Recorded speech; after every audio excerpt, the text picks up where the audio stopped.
Hello there, traveler. Welcome to the castle. Or, I guess more accurately, A New Journey of Dandelions by Mintaso. I'd like to share my thoughts about a book I've read if you're willing to indulge a dragon. Thank you, traveler. Let's begin. Toledot is a novel written by Madison Rye Progress and is self-published. It is the second entry in Madison's Post-Self series of books and focuses this time more so on interviews conducted between characters as the central framing device. This is part of a larger project Eowyn, May Then My Name, Deer, and Codrin are involved with to document and catalog people's feelings about the launch of 2 probes with mini-systems on them out into space. The chapter format is much the same as Koalith, in that it skips around between time periods, and over the course of the book, the reader gets a clearer and clearer picture of both past and present events. One of the central pieces to Koalith was the overarching mystery that Deer and Eowyn are trying to solve. That comes back in Toledot, but from a different angle this time. I felt that the unraveling of Toledot's mystery was more dangerous, and not just because the revelations brought to light have wider implications on the worlds within the story. There was a tenseness and unease in many parts of this book during the interviews that had me hooked to keep reading. The characters in particular make this book for me. Deer is always a treat to read, and its dialogue feels so singularly Deer each time. May Then My Name and True Name also similarly have amazing moments of top-notch dialogue. I'll be thinking of "Be quick, I am already frothing" for a long while still.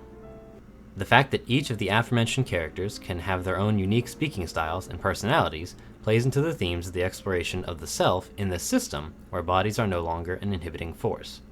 It's one of the best explanations of the old saying, "I contain multitudes," in that it explores how one person through various stimuli, experiences, and trauma can become a completely different being. It got me thinking about all the various different people I have been over the course of my life. If I could fork myself, would my fork contain more positive or negative aspects of me? Would I even be able to control that? And would I want to? And these questions are explored as Eowyn and Codrin interview more and more of the Oadclade. I also greatly appreciated the focus on the ways in which the different governments of the world reacted to the system as it was getting established. Yared being used for his influence by multiple parties feels very poignant in a society that would disappear people for voting on the wrong referendum. There's some good commentary on the need for having something to strive for, but that being simultaneously difficult to keep in mind when you're just trying to survive day to day as well.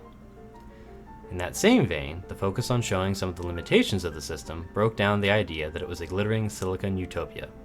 The groundwork for this was done in Koalith and the discussions around memory, but additional details like no one explaining how to control your sensorium, estrangement from your family phys side, and the concept of culture shock are added to flesh out how the transition to living on the system can be a rocky one.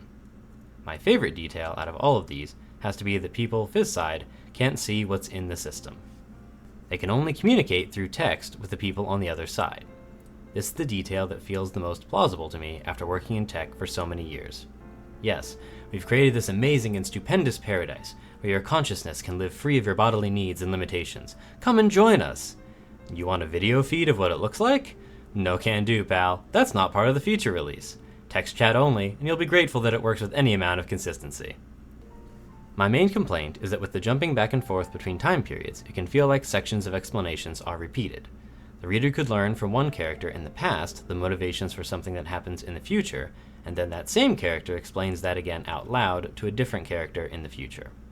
While it makes sense in the context of the scene, since the new character doesn't know what is being revealed, the reader does. It caught me off guard a couple times, but wasn't anything big enough to ruin the scene for me. Overall, Toledot was a very fun read. I love stories that explore the conflicts inherent in increasingly digital societies and the exploration of the self that online spaces can provide. If you like science fiction mysteries, I'd say to give the books a try. Until next time, curl up with a good book and be kind to yourself.